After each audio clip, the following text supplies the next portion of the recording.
Sup peeps, my name's Ian. I sell books on eBay.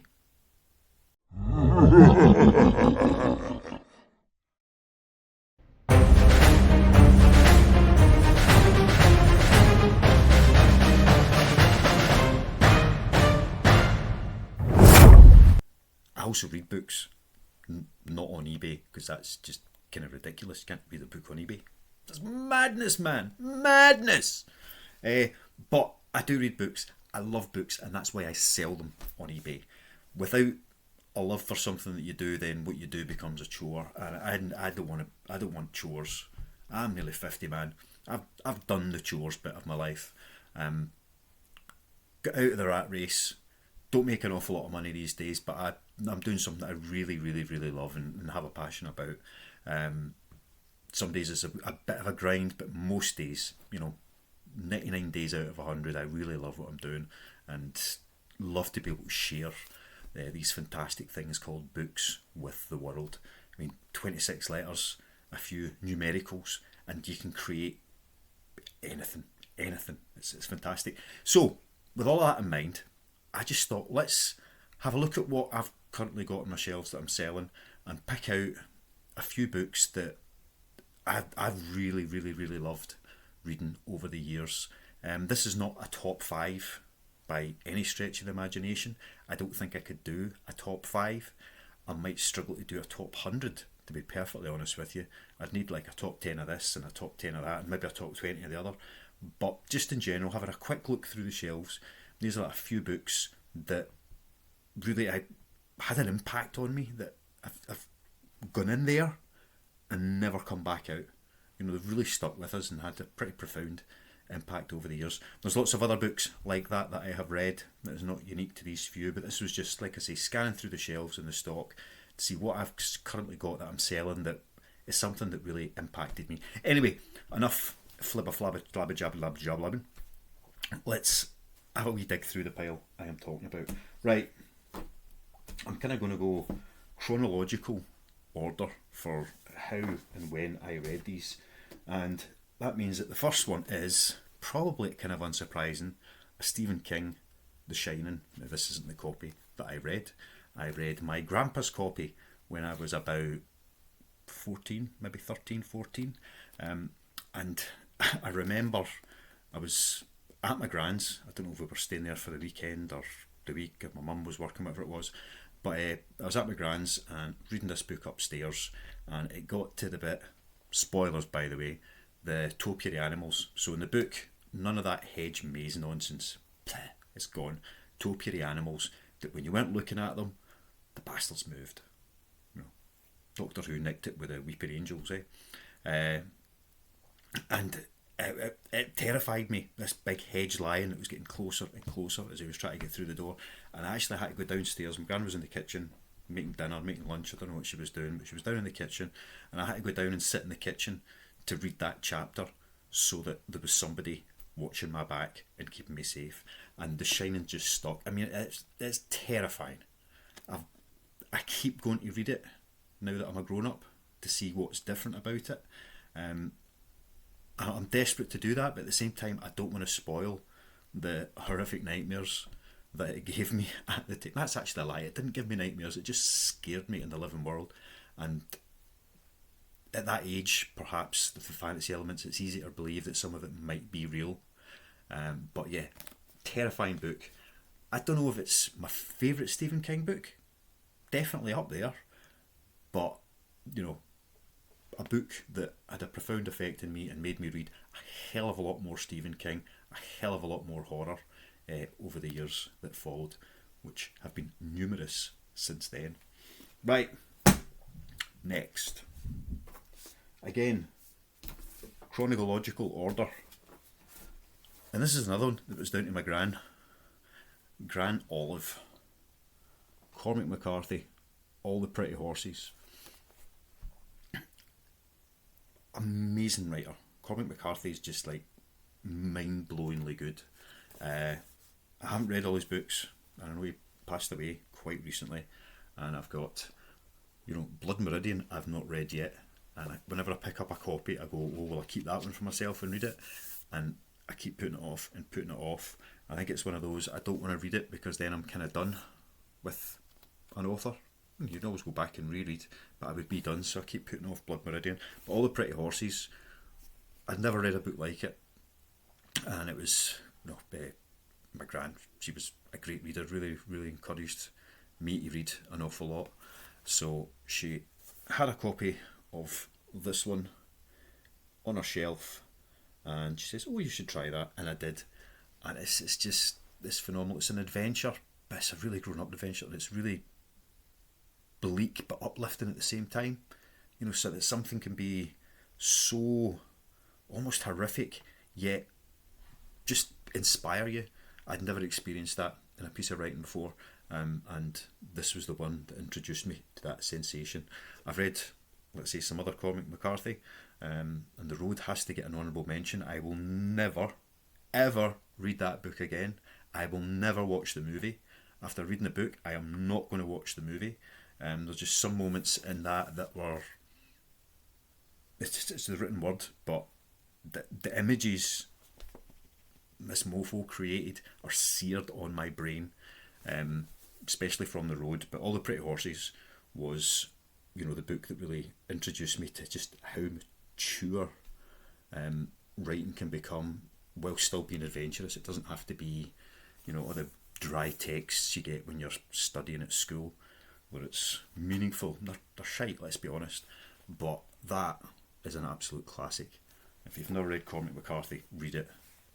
And why not start with that one? If you're brave, read The Road. Next, in chronological order. When I say chronological order, this is just the order I read them in my life. So, Stephen King, when I was kind of early teens. Cormac McCarthy, I probably read when I was 18, 19. And then in I think my early 20s, possibly a bit later than that. When was it actually published? And that'll tell me. It would have been my early 20s. This came out in about 1993. So by the time I read it, it would have been, I would maybe been 22, 23, and that's Sebastian Falk's Birdsong. So, funnily enough, nearly all of these books, the first two especially, and now this one, or because somebody said to me, you should give that one a go. They didn't go, oh, it's wonderful, it's brilliant, no, oh, it's the most amazing thing ever written. They just said, you should give that a go. It's a really good book. You should give that a go. Not, you might like it. Just, you should give that a go. And it was my dad, King Billy himself, who suggested Birdsong by Sebastian Faulks. I don't talk about my dad much. Died a few years ago. This, a bit like the Cormac McCarthy, horrific. The scenes in the tunnels. It's First World War. It's trench warfare, and it's these guys that are fighting in the tunnels, undercutting and blowing things up, and it's like so claustrophobic. It's just terrifying. And for a book to make you feel that, it's not even an emotion. I suppose it is an emotion, but to make you feel exactly, well, not exactly how it must have felt, but give you a really good taste of it, was ridiculously impressive. I have read some other Sebastian Faulks since. None of it's had anywhere near the same impact as Birdsong, but modern classic. I don't hear it talked about very much anymore. It was a wee bit of a thing at the time, but it kind of got shoved down that, it's a bit of a BBC book, if you know what I mean by that. But it ain't. It's absolutely spectacular, completely terrifying, compelling, all of these things. Sebastian Faulks, Birdsong. If you've never read it, give it a read. First World War, trench warfare. Reading things like this makes you realise why we should never, ever, ever go to war with anyone at any time ever again. It's pointless. Anyway, Birdsong by Sebastian Faulks. That was number 3. Probably my early 20s. Right, next, getting into my late 20s, which is, I don't know if the word's irony, but it's something.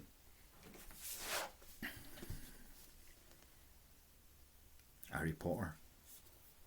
And I've chosen The Prisoner of Azkaban, mainly because it was at the top of the pile. But I would say the first three Harry Potter books were so good. So good. They were just pure in every way. The fourth book and onwards, I don't know if the editor took, like, untied the apron strings and let JK write what she wanted without anything chopping it up, or whether just because I think her idea was you read this one when you're 10, the next one when you're 11, 12, 13, 14, 15, so therefore text can become more expansive and more complex, whereas these first three books were ideal for wee kiddies. But to be honest, it does feel like the editor just let her go after they'd made them so much money for the first three, and it was a case of, I do what you like, love, leave in what you like. But for the first three, genius, brilliant. The rest of the series, you read them because you're already invested, and you kind of needed to know where things were going to go. So the other books I read because I wanted to know what happened in the story, but the first three books I loved reading. There's a big difference between the two things. So Harry Potter, the first three books, but I think The Prisoner of Azkaban is probably my favourite because it's got a werewolf in it. A werewolf, man. So yeah, Harry Potter, J.K. Rowling. I read that probably when I was about 28, 29. So I was a wee bit out with the demographic, but brilliant, loved it, and I read it. Right, finally. Now, I've actually got two books here by the same author because I couldn't decide, man, and they were both sitting there, so I just thought, yeah, I'll pick them both up. The first one I read by this author, years after it was published. I mean, I'm not kidding on that. Yes, I was one of the first, Yes, I'm so wonderful that I was the first person ever in the world to read it and told everyone else how good it is. Nah, bollocks to that, man. It come on the telly. Everyone was shouting about it, raving about it, and I hadn't seen it in the telly because it was on Sky, and that was too expensive. So I saw a copy of the book sat in, I think it was the game shop, and they were selling it for like $1.95. They had a big stack of them. Obviously, they got a whole load in with a TV show coming on, and a load of them had sold, so they were just clearing them out. So picked it up for a couple of quid, and it wasn't this particular copy, but it was actually this edition. And what we're talking about, of course, is Game of Thrones by Mr. George R.R. Martin. Now, after I read this book, I read the next one, and the next one, and the next one, and the next one, and the next one, and I got my timing right so that I just finished the first four books when the fifth one came out. I know some of them are in two parts, but Final Dance with Dragons just came out as I finished up the fourth, so I read all of them pretty much boom with very little break in between. I did try and go and read other books, especially after reading the first one. So I read the first one and then I went back to my usual authors, and they were pish. Trying to read, now again, no disrespect, because Michael Connelly, great, thoroughly enjoyed Michael Connelly books, but going back to read Michael Connelly after reading George Martin, pish, that's the only word I can think of. It was just formulaic, blah.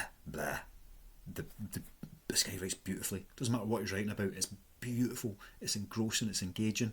The structure of this, just following one character at a time, for what's quite a complex story, especially over all of them, you never lose the track, you never lose plot. Even if you don't remember exactly what's going on, if somebody was to ask you wouldn't be able to tell them. But as soon as you're back in that story, you're just in that world, you're living it, you're loving it. And I would be walking about the house, trying to do the dishes, trying to do anything at all, and the book was in the hand, getting read, and I could not stop reading it. It's another series I want to go back to and reread. I'm just waiting until we get confirmation that there is another book coming, and then I'm going to start ploughing through them again. When I say plough, it'll be an absolute delight and a pleasure, and I'm really looking forward to it. But read them all through again so that I can then hit the next, possibly final book when I get to the end of them. So George R.R. Martin, Game of Thrones, opened my eyes as to how magnificent writing can be in any genre. It doesn't have to be serious, it doesn't have to be anything. That was just, so good, so good. Far better than the shite that went on the telly. This the beast you want. And after I'd finished with the Game of Thrones books, as I call them, not the Song of Ice and Fire, the Game of Thrones books, I did go looking for other George Martin stuff to read, because obviously he can't have written just those books if he's been writing for so long. He must be a bit more prolific than that. Turns out he's not very prolific at all. He's written a lot of kind of, I was going to say pulp fiction, but kind of wee fantasy books that I've not gone and picked up, that come in like big long series of lots of little adventures. But I did stumble, and it really was literally stumble across Fever Dream, and this is my copy of the book, because I know that because the cat's been chewing it. Excuse me. But Fever Dream, vampire story set like 150 years ago or something. It's an ugly, ugly story. The characters are all just bleh. They're not nice people. They're not good people. They're not bad people. They're just, I don't know, it's an ugly story. But again, beautifully written. It's like even describing these horrible, ugly, festering, industrial blah up and down the Mississippi. It's just beautiful. It's just beautiful, and it's one of those books that I can't even look at them just now. For me, you read the last couple of pages, and then you have to go back and read them again, and read them again, and read them again. It's just a brilliant. That's why I really want to get to the end of the Game of Thrones books, because the way this story finished, it's one of the best endings, and I don't mean that from like a kind of plot, it's the best twist or anything, but just the way he closes out the book, it's just beautifully, perfectly done. That I can go back and read, those last few pages over and over, and it just brings back the feeling from the whole book. It's one of those. So yeah, Fever Dream by George R. Martin. The Game of Thrones is greater because it is greater, but Fever Dream as a standalone book is one of the best I've ever read. I think if I did have a top 10, it'd probably be in it, but I ain't going to have a top 10, so that's never going to happen.